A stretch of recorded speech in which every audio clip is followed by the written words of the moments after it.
So, hi again, Professor Flitwick and class and everyone else who watches these. It's week 8, I think, and this time we're talking about times that we either changed ourselves or went against our morals to make others happy or stuff like that. I've done things like that a few times. I'm not proud of any of them, but it happened. I tried to change myself a lot to make others happy.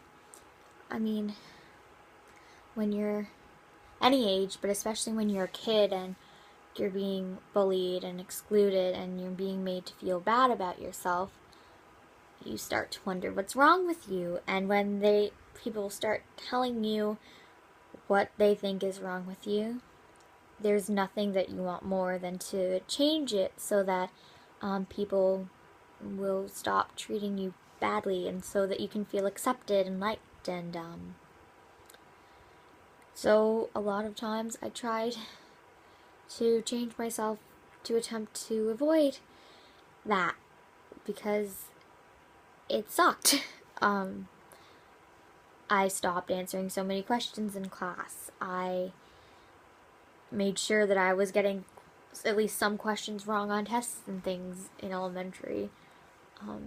Didn't last long because then my parents weren't impressed, and I was worried about keeping them happy too, and I knew it wasn't me anyway, and I knew that school was important.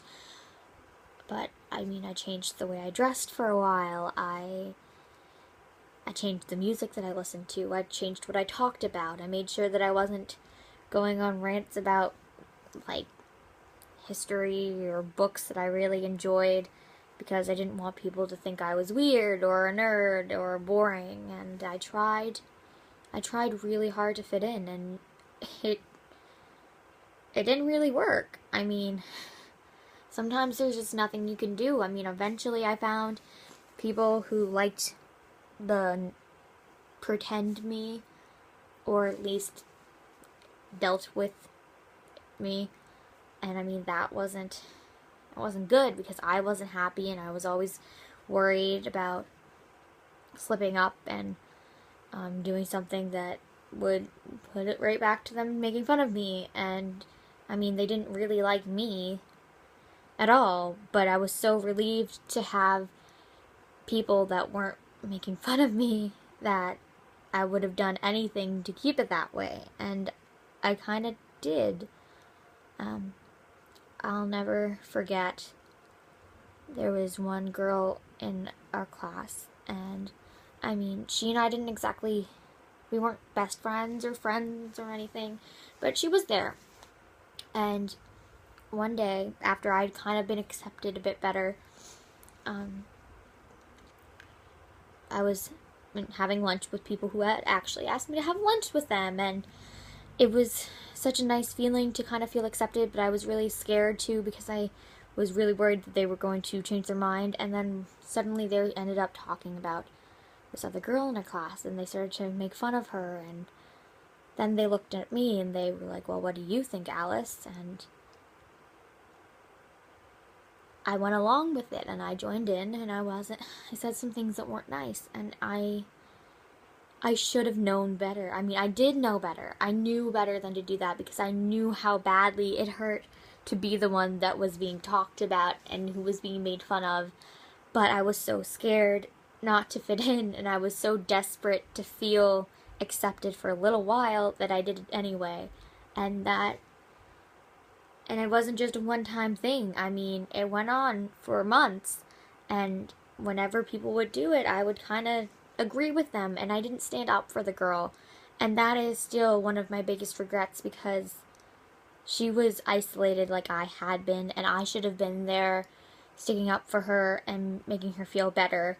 And instead I didn't, because I was scared. And eventually I did. I managed to apologize to her for the way I acted, and I managed to tell other people that I didn't think they should, and it didn't make them stop. It very much ended any hope that I had of being accepted in that group ever again. But that was, in hindsight, that was for the best, although at the time it was still really hard because I knew that it was better not to be associating with them and not to do that. But again, feeling like you're all alone sucks. And me and the girl, we didn't like become best friends and just bond together in the face of the bullies or anything because we just didn't have personalities that matched too well. But so it wasn't like we found friendship through it, blah blah blah, like they say in movies and books. I mean, it wasn't like a happy ending type thing there, but I had finally stopped doing what I knew was wrong, and so that's what was important. But that was probably one of the worst times I've ever done that.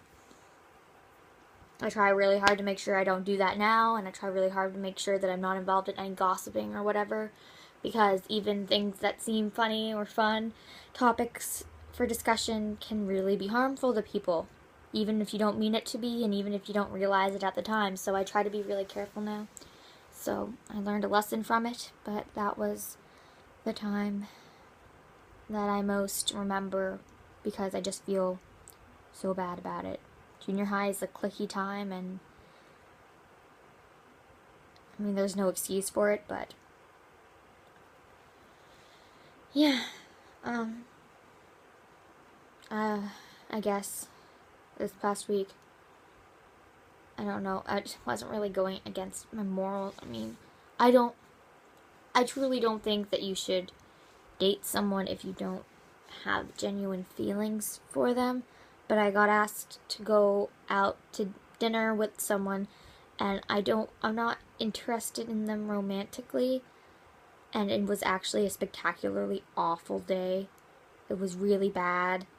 It was Frank's roommate, Richard, and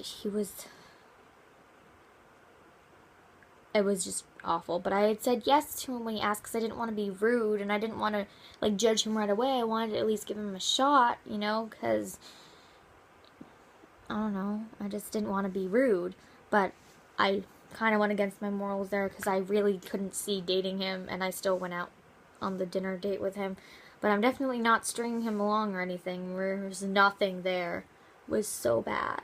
I have rarely had an interaction with someone that was quite so horrible and dull and offensive at the same time. It was just awful. But if you enjoy having someone order for you and salad, well, they order a very meaty dish because as a female, I'm sure I should be eating just salad. Or at least that's what he told me when I asked about it. And I was regaled with fabulous stories about his many achievements and told how pretty I would look if I just changed the way I wore my hair and the clothes that I wore. And let's just say that's not happening ever again. And I got to talk to Lily about it, but I kind of wanted to talk to someone else about the day, but they haven't been talking to me recently, and I don't really know what I did wrong.